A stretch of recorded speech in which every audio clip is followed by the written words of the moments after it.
Have you ever felt like the odd one out because you don't post your life online? Everyone's sharing everything, their meals, their vacations, their feelings, and you're just quiet. You start wondering, is something wrong with me?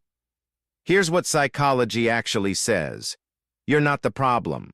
You might have just figured something out that most people haven't. We've been told that if you're confident, successful, and happy, you should be posting about it. That silence means you have nothing worth sharing. But new psychological research is completely flipping that narrative. Let's break down what psychology says.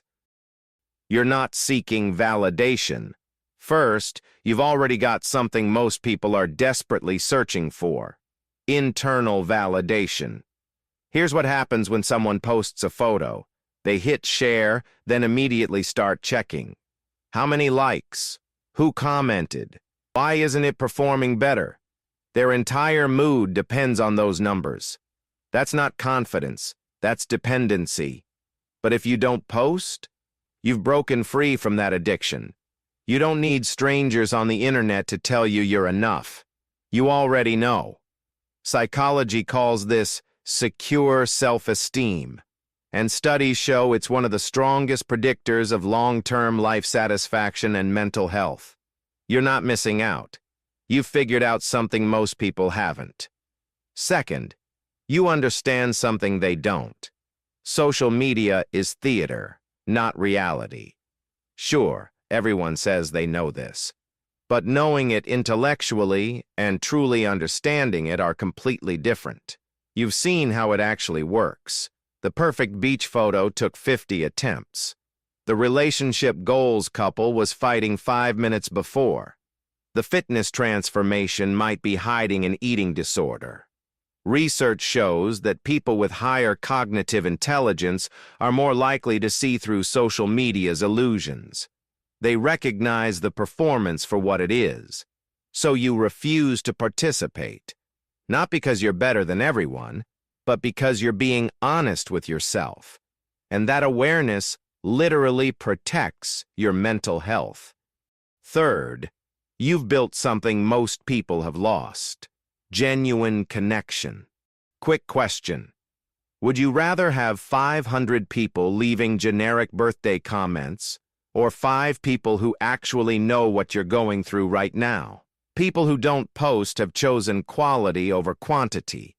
Their friendships aren't maintained through likes and reactions. They're built on real conversations, actual time together, vulnerability without an audience. And every psychological study on happiness confirms the same thing. Deep relationships matter infinitely more than shallow networks.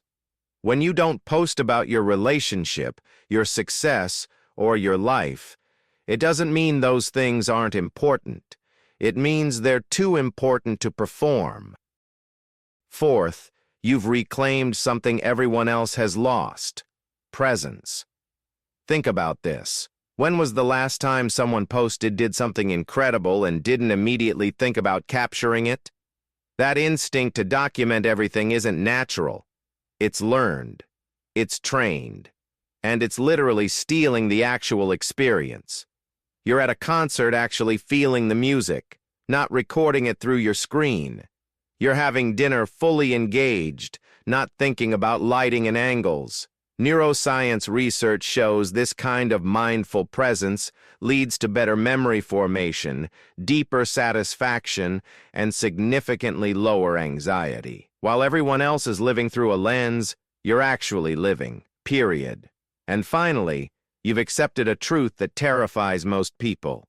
Your life is real even when nobody's watching. The most meaningful moments in life, the personal growth, the private victories, the quiet acts of kindness, the 3 a.m. realizations, none of that ever makes it to anyone's feed. But that doesn't make it less real, less valuable, less worthy of happening.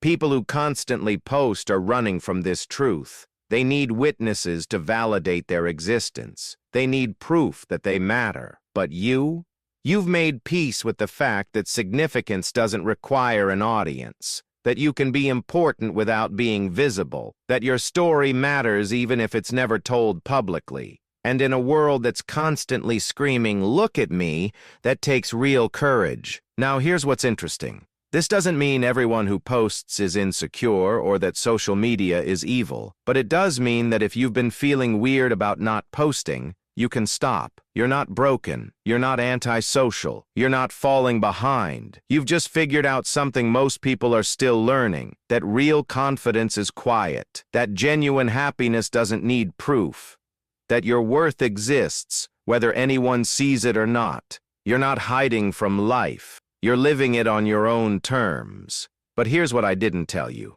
There's a much deeper layer to this that most people never discover. Part 2 of this drops next week, and it goes into the philosophy, the neuroscience, and the spiritual dimension of choosing silence in a noisy world. If this resonated with you, you're going to want to see that. Trust me. If this validated something you've been feeling, smash that like button. It genuinely helps more people find this. Subscribe if you want more psychology that challenges what everyone accepts as normal. Drop a comment. Are you someone who rarely posts, or do you share everything?